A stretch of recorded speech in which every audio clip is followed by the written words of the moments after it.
नमस्कार, आप देख रहे हैं स्पेशल रिपोर्ट और मैं हूं आपके साथ आयुषी गुप्ता। चलिए रुक करते हैं खबरों की ओर। इजरायली सेना अब ऐसा खूनी हमला करने जा रही है जो गाजा पट्टी में सबसे बड़ी तबाही ला सकता है। इजराइल की सेना ने साफ कह दिया है कि अगर हमास ने इजराइल की शर्तें नहीं मानी तो रफा में भीषण हमला होगा। इजराइल की इस धमकी के बाद से रफा में मौजूद करीब 20 लाख फिलिस्तीनियों के जो होश हैं वो उड़ गए हैं। देखिए रिपोर्ट।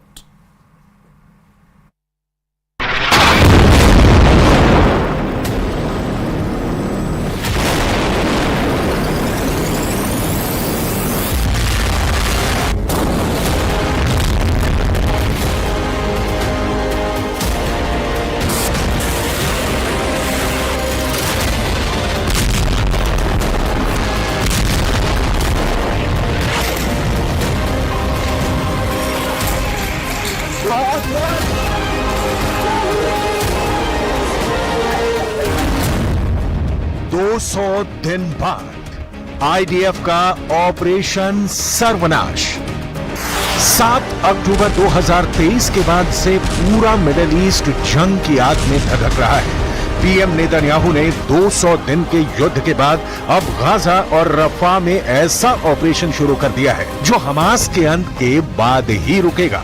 हैरानी की बात तो यह है कि अब गाजा युद्ध में 35,000 के करीब फिलिस्तीनी मारे जा चुके हैं। तमाम अंतर्राष्ट्रीय दबावों के बावजूद इजराइल के टॉप कमांडर गाजा पट्टी के दक्षिणी शहर रफा में जंग और तेज करने पर आमादा है।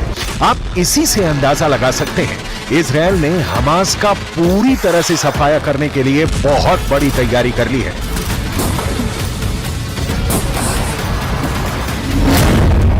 हमास के अंत का आखिरी अल्टीमेटम। इजराइल ने हमास को चेतावनी देते हुए कहा है कि उसके पास बंधक समझौता करने का आखिरी मौका है। अगर हमास समझौते पर सहमत नहीं होता है तो फिर उसकी सेना रफा शहर पर हमला कर देगी। इधर मिस्र ने चेतावनी दी है कि अगर इजराइल ने खूनी हमले शुरू किए तो ये पूरे मिडिल ईस्ट के लिए बेहद खतरनाक साबित होगा। इजराइल ने मिस्र पर दबाव डाला है कि वो हमास को तुरंत समझौते के लिए तैयार करे, वरना 20 लाख की आबादी वाले रफा शहर में इजराइल अंधाधुंध हमले शुरू कर देगा। שחרור החטופים הוא בעדיפות ראשונה מבחינתנו, החטופות והחטופים, ואם תהיה אפשרות לעסקה, אנחנו נעשה עסקה. אם תהיה עסקה, אנחנו נעשה פעולה, חד וחלק. אנחנו נעשה כל מה שניתן כדי להחזיר את החטופות והחטופים, לאן אנחנו יותר קרובים רגע, מהערב? מבלי לפגוע בהישגי המלחמה, שחיילים הקריבו את עצמם, ונפלו חלל, ונפצעו, והמילואים, וכל העם התגייס. כלומר, כל מה שאפשר. 7 अक्टूबर के बाद सबसे बड़ा युद्ध। इधर हमास के लड़ाके अभी भी इजरायली सेना पर गाजा पट्टी और रफा के इलाके से हमले करने में जुटे हैं। सुरंगों का नेटवर्क अभी भी मौजूद है जहां से हमास के लड़ाके हमले कर रहे हैं। अब सवाल उठता है कि 200 दिन की जंग के बाद भी हमास अभी तक इजरायल के सामने घुटने क्यों नहीं टेक रहा है। इसके पीछे हैं हमास के वो नेता जो आखिरी सांस तक इजरायल से जंग करने पर आमादा है। हमास के जिंदा 4 टॉप कमांडरों की वजह से गाजा युद्ध लगातार 200 दिन से चल रहा है। हमास का शीर्ष नेता इस्माइल हानिया है जो अभी तक जिंदा है। दूसरे नंबर पर याया सिनवार है जिसे खान यूनुस का कसाई कहा जाता है, जो सुरंग युद्ध में बेहद माहिर है, वो भी अभी तक जिंदा है। तीसरे नंबर पर मोहम्मद देईफ है जो हमास आंदोलन की सैन्य शाखा ईज अल दीन अल कसम ब्रिगेड का चीफ है और अभी तक जिंदा है। और चौथा है हमास का नेता खालिद मेशाल जो हमास की विदेश में राजनीतिक ब्यूरो का प्रमुख है, जो जिंदा है। यही वजह है कि अब इजरायली सेना इन टॉप कमांडर्स को मारना चाहती है, लेकिन दिक्कत यह है कि हमास चीफ हानिया कतर में छिपा बैठा है, जबकि सिनवार मिस्र से सटे रफा की सुरंगों में आबादी वाले इलाकों में छिपा बैठा है। इजरायल इसलिए बार बार कह रहा है कि रफा में हम ऑपरेशन करने जा रहे हैं। इजरायल दिसंबर 2023 तक गाजा पट्टी में 29,000 से ज्यादा बम बरसा चुका है, जिसमें गाजा पट्टी में मौजूद 70% से ज्यादा इमारतें पूरी तरह से तबाह हो चुकी हैं। कुछ दावों के मुताबिक हमास की 80% सुरंगें इजरायल की भयानक बमबारी में तबाह हो चुकी हैं, लेकिन रफा में मौजूद हमास की सुरंगों को तबाह करना इजरायल के लिए बहुत बड़ा सिरदर्द है, क्योंकि सुरंगें ठीक घनी आबादी के नीचे हैं। अगर यहाँ पर इजरायल 3-3 हजार किलो के बम गिराता है तो यहाँ पर हजारों लोग मारे जाएंगे।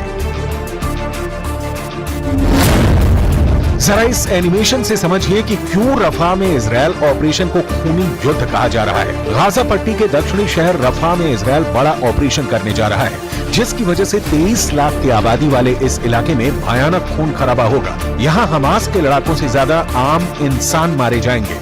अभी एक हफ्ते पहले रफा में हुए इजरायली हवाई हमले में 22 लोग मारे गए थे, जिसमें से 18 बच्चे और महिलाएं थी। इसीलिए कहा जा रहा है कि अब रफा में दुनिया वो खूनी मंजर देखने जा रही है जिसकी कल्पना करना भी मुश्किल है।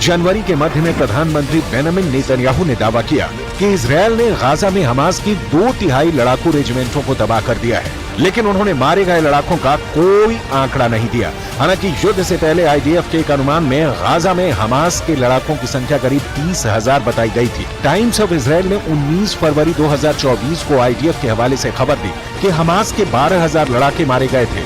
युद्ध के शुरू होने के बाद के आंकड़े बताते हैं कि गाजा पट्टी में मारे गए लोगों में कम से कम 70% महिलाएं और बच्चे हैं।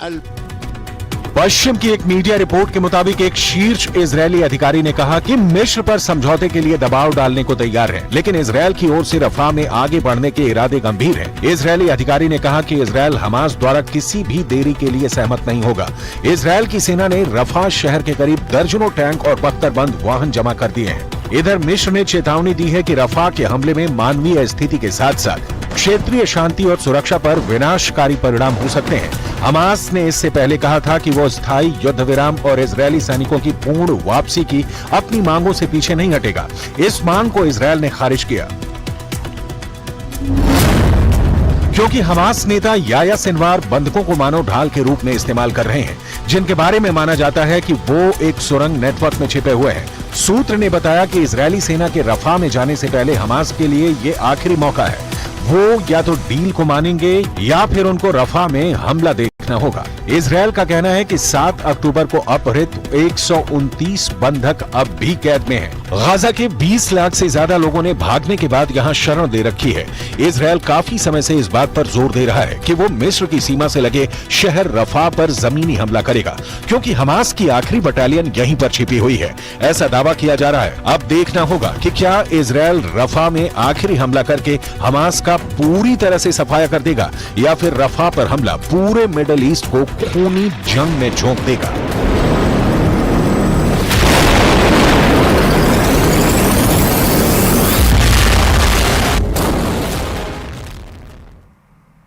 और चलिए रुक करते हैं अगली खबर की ओर। गाजा का युद्ध अब अमेरिका के लिए बड़ी फास्ट बन सकता है। अमेरिका के अंदर गाजा को लेकर के एक ऐसी जंग शुरू हो गई है जिसका अंदाजा बाइडेन को भी नहीं था। इस वक्त अमेरिका के कई शहरों में गाजा के नाम पर बड़ी टक्कर शुरू हो गई है।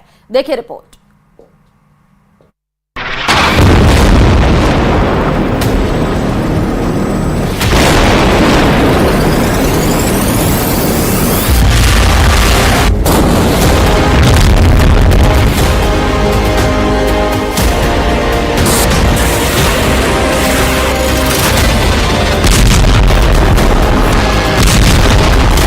इजरायल का बम गाजा में फटता है, लेकिन उसकी धमक अमेरिका में सुनाई देती है। ना सिर्फ सुनाई देती है बल्कि जमीन पर ऐसी दिखाई देती है। अब एक नए युद्ध के जरिए गाजा में सीज फायर की लड़ाई हो रही है। सीज फायर यानी युद्ध बंद हो, बाइडेन पर प्रेशर हो कि वो इजरायल पर दबाव डालें और नेतन्याहू बमबारी बंद करें। अब इसे लेकर एक बड़ी जंग दुनिया के कई हिस्सों में शुरू हो चुकी है।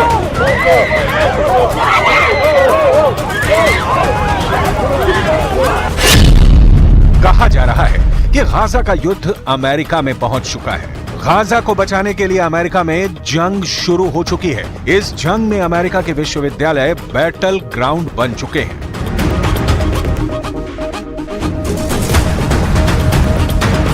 अमेरिका के कई शहरों में अलग अलग विश्वविद्यालयों के सैकड़ों स्टूडेंट गिरफ्तार हो चुके हैं। हथकड़ियां लगाकर सबको हिरासत में लिया जा रहा है। सड़कों और चौराहों पर प्रदर्शन हो रहे हैं।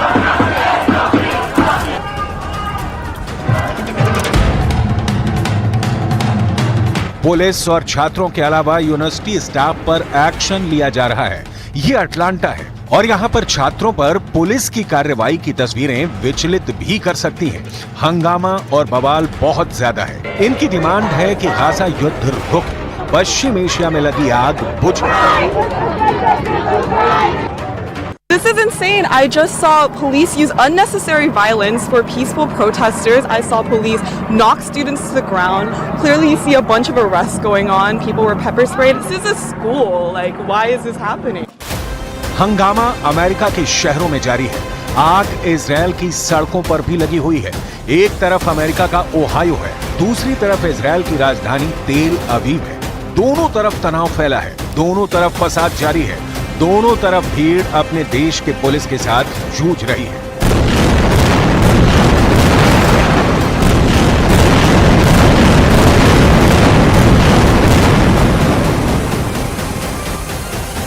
इनकी डिमांड क्या है, इसे समझने के लिए 7 अक्टूबर 2023 के बाद से गाजा पर हुई बमबारी और तबाही को समझें।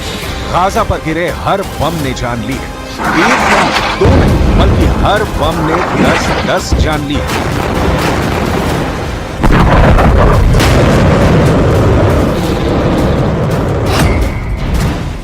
तो हमास के कब्जे में फंसे इजरायली नागरिकों के वीडियो ने बेचैनी फैला दी है। इन तस्वीरों को देखकर पूरी दुनिया पूछ रही है कि इजरायल और हमास के बीच सीज फायर कब होगा? गाजा पर बमबारी कब तक जारी रहेगी? हमास के कब्जे से इजरायली नागरिक कब तक रिहा होंगे?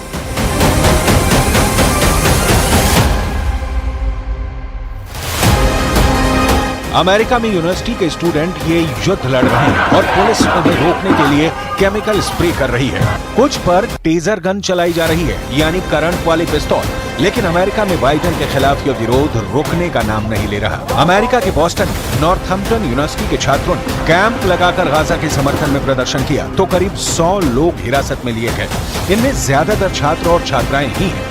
कई जगह आंसू गैस के गोले छोड़कर इस विरोध को दबाने की कोशिश हुई। अमेरिका के इंडियाना में ब्लूमिंगटन नाम का शहर है और यहाँ इंडियाना यूनिवर्सिटी में 23 लोगों को गिरफ्तार किया गया। एरिजोना स्टेट यूनिवर्सिटी में करीब 70 लोग गिरफ्तार किए गए क्योंकि यहाँ भी तंबू लगाकर गाजा में सीज फायर की मांग की गई। फिलिस्तीन के समर्थन के साथ यहाँ इजरायल के बंधकों की भी बात हो रही है और उनकी रिहाई के लिए भी अमेरिका पर दबाव डाला जा रहा है। We see what's happening in the United States and now in Australia. We keep going and we hope that it'll take off in France too, because universities really have a role to play in what's happening in Palestine and the genocide which is underway.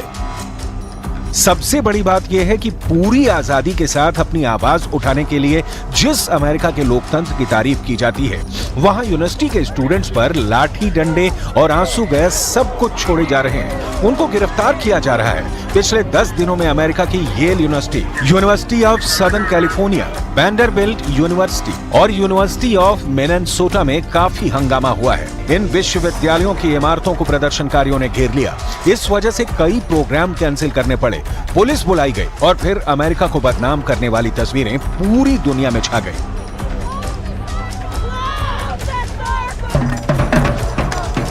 New York की Colombia university में भी ऐसा ही प्रदर्शन हुआ और यहाँ 100 से ज्यादा लोगों को गिरफ्तार किया गया।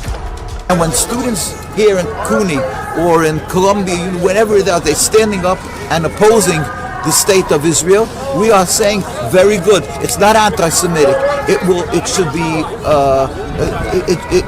it should be accepted in the world that when you are doing a crime to the people of Gaza, that it's unjust and their voices should be accepted, not they should be vilified and accused of anti-Semitism.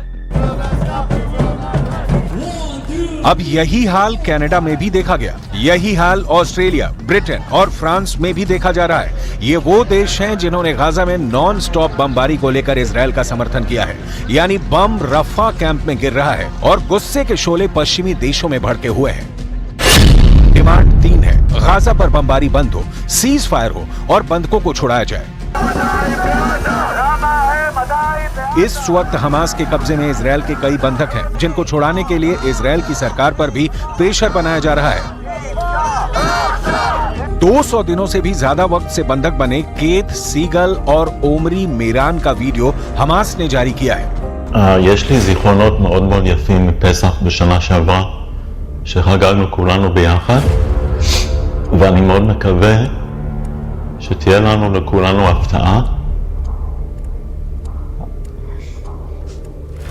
הכי טובה שיכולה להיות. משפחתי היקרה, אני מתגעגע לכולכם. אבא, אחיי, אחותי, לישי אהובתי, רוני ואלמה, בנותיי היקרות.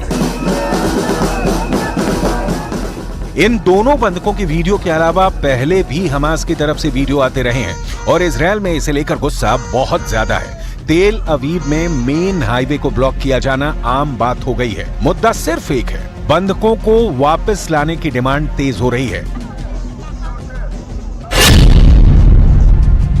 7 अक्टूबर को हुए Hamas के हमले में Israel के 1200 लोगों की मौत हुई थी। करीब 250 इजरायली नागरिकों को बंधक बना लिया गया था। इसके जवाब में इजरायल ने गाजा पर लगातार बमबारी की, जिसमें करीब 35,000 लोगों की मौत हो चुकी है, जिसमें महिलाओं और बच्चों की तादाद ज्यादा है। हजारों लाशें अब भी मलबे में दबी हुई हैं। सवाल है कि गाजा में बचे आखिरी इलाके रफा पर लगातार बमबारी के बीच इजरायल अब क्या चाहता है? אם תהיה עסקה, אנחנו נעשה פעולה, חד וחלק.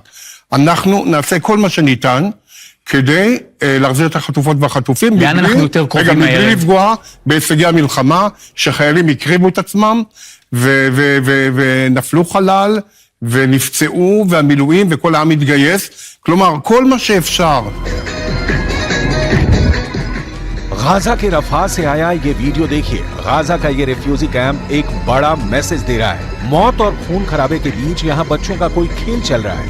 जिस गाजा की आबादी करीब 20 लाख थी, वहाँ 85% लोगों का घर तबाह हो चुका है। लोग अब दक्षिणी गाजा में एक छोटे से हिस्से में रहने को मजबूर है। कोई तंबुओं में रह रहा है तो कोई बमबारी से तैयार हुए खंडहरों के बीच सिर छुपाने को मजबूर है। और चलिए रुक करते हैं अगली खबर की ओर। रूस ने यूक्रेन पर एक ही रात 34 मिसाइलों से हमला कर दिया। पुतिन की फौज ने यूक्रेन के 4 पावर प्लांटों को तबाह किया है। पुतिन का यह गुस्सा यूक्रेन की एक मिसाइल को लेकर के भड़का है, जो उसे अमेरिका ने ही सप्लाई की थी। देखिए रिपोर्ट।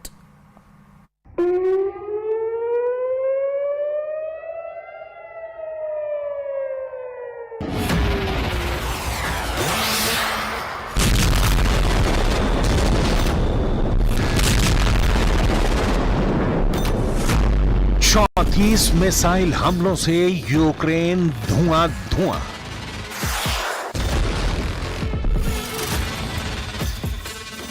रूस का यूक्रेन पर बहुत बड़ा अटैक।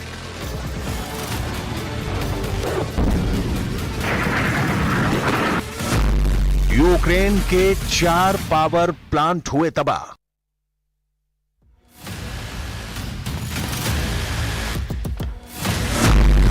ये पुतिन का क्रोध है। यूक्रेन से आई बर्बादी की ये तस्वीरें ही बताने के लिए काफी हैं कि पुतिन किस कदर गुस्से में है। इसीलिए पुतिन ने एक बार फिर अपने तोपखाने का मुंह खोल दिया है। पुतिन की मिसाइलें गरज रही हैं। पुतिन की मिसाइलों ने यूक्रेन में त्राहिमाम मचा कर रख दिया है। इसीलिए 1 नहीं, 2 नहीं, 3, 4, 5 नहीं, बल्कि एक ही रात में पुतिन ने 34 मिसाइलों का रुख यूक्रेन की ओर मोड़ दिया। यह हमला इतना बड़ा था कि यूक्रेन को पहली बार में तो समझ में ही नहीं आया कि मुकाबला करें या इस हमले से बचें। जब तक यूक्रेन के फौजी कुछ फैसला ले पाते, तब तक मिसाइलों ने यूक्रेनी ठिकानों को तबाह कर दिया था।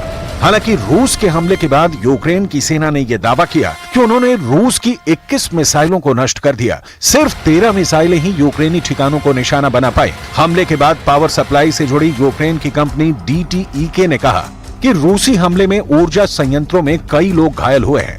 दक्षिण पूर्वी नीप्रापेट्रोव्स्क इलाके में 2 पावर सप्लाई प्लांट प्रभावित हुए हैं।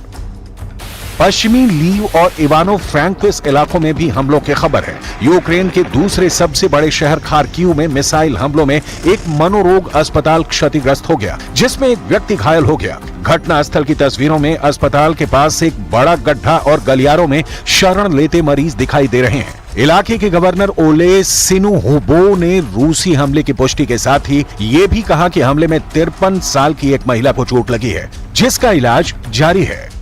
І ракет для хаймарсів до необхідної ППО і техніки. यूक्रेन का रूस पर जवाबी हमला। इस बीच यूक्रेन ने भी रूस पर काउंटर अटैक कर दिया, लेकिन एक साथ रूस के दक्षिणी कास्त्रोडार इलाके में 60 से अधिक ड्रोनों से हमला कर दिया। कास्त्रोडार इलाके के गवर्नर वेनियामिन कोंद्रतयेव ने कहा कि यूक्रेनी बलों ने एक तेल रिफाइनरी और बुनियादी सुविधाओं को निशाना बनाया, लेकिन कोई हताहत या गंभीर नुकसान नहीं हुआ। इस बीच खबर यह भी है कि यूक्रेन के हमले में स्लावयान्स्क तेल रिफाइनरी में आग लग गई। यूक्रेनी ऊर्जा मंत्रालय ने शनिवार को कहा कि रूस के कास्त्रोदार क्षेत्र में एलस्की और स्लावयान्स्क तेल रिफाइनरियों पर हमला किया गया था। यूक्रेनी ड्रोन ने रात को कुश्चेवस्क सैन्य हवाई क्षेत्र को भी निशाना बनाया, लेकिन रूस का दावा है कि यूक्रेन के ज्यादातर ड्रोन को रूस की वायु रक्षा